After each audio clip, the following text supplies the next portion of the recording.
waxyaabaha inta badan dadka nolosha ku guulaysta caawiya waxaa ka mid ah environmentiga ay joogaan. marka waxaa la yidhahdaa dadka winnerska ama dadka championska waxaa la yidhahdaa hadday waayaan inta badan bio u suuro gelinaysa inay riyadooda ku rumeeyaan ama bia u suuro gelinaysa qofka ay rabaan inay ku soo baxaan bia u suuro gelinaysa hadday waayaan waxaa la yidhahdaa bii'ada laftirkeeda waxay ku yeeshaan saamayn bay ku yeeshaan ama waxbay ka beddelaan baa la yidhaahdaa. halka dadka loseriska ama averageka ah ee caadiga ah inta badan waxaa la yidhahdaa bii'ada markay iska dhex arkaanba haddaysan jeclaysan way aqbalaan sideeday ku qaataan deetana markaabay halkaa waxay u noqdaan dad victims ama bii'ada ay joogaanba waxay u noqdaan dhibanayaal bay u noqdaan. laakiin dadka winnerska ama dadka championska waxaa la yidhahdaa waxay abuurtaan environmenti suuro gelin kara inay koraan kobcaan wax cusub ay bartaan dreamiskooda ay ku rumayn karaan. of course yacni maskaxdooda iyo maankooduna sidoo kale uu samayn karo kobac badan uu samayn karo.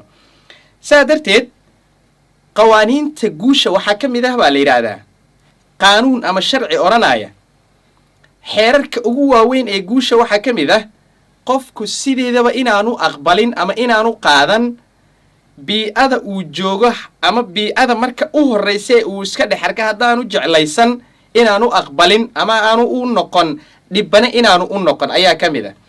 marka haddii tusaale bii'ada aad joogtid aana suuro gelinayn riyadaada inaad ku rumaysid create your own environment waxaad ku dadaashaa ama aad isku daydaa bii'a adigu aad leedahay ama platform aad ku ciyaari karto dreamkaagana aad ku rumayn karto. of course hadday dad ahaan lahayd haddii meel caadi oo shaqa hadday ahaan lahayd hadday tusaale ahaan lahayd whatever it is waxaad abuurtaa environment aas leedahay waa kii suuro gelin lahaa ama sabab u noqon lahaa dreamkaagu inuu yacni rumoobo. sababtoo waxaa la yidhahdaa if there is a will there is a way. qofka sideedaba waxaa la yidhahdaa hadduu rabitaan iyo dareen gudaha hadduu qofka riixayo bushgaraynaayo dariiq la mara waxaa la yidhahdaa lama waayaa la yidhahdaa. laakiin qofku markaanu tusaale rabitaan badan markaanu jirin ka go'naansho fara badan markaanu jirin waa qofku mar kastoo waxa ka soo horbaxa uu cudurdaar iyo calaacal iyo catow ka dhigto. qofka noocaasana waxaa la yidhahdaa meel ma gaaraa la yidhahdaa. laakiin qofka markuu jiro will power ama rabitaan weyn oo gudihiisa qofka markuu riixaayo qofka isagaa waxaa la yidhahdaa ma waayaa la yidhahdaa dariiq waxa uu doonayo uu marsiiyo ma waayaa la yidhahdaa. thank you.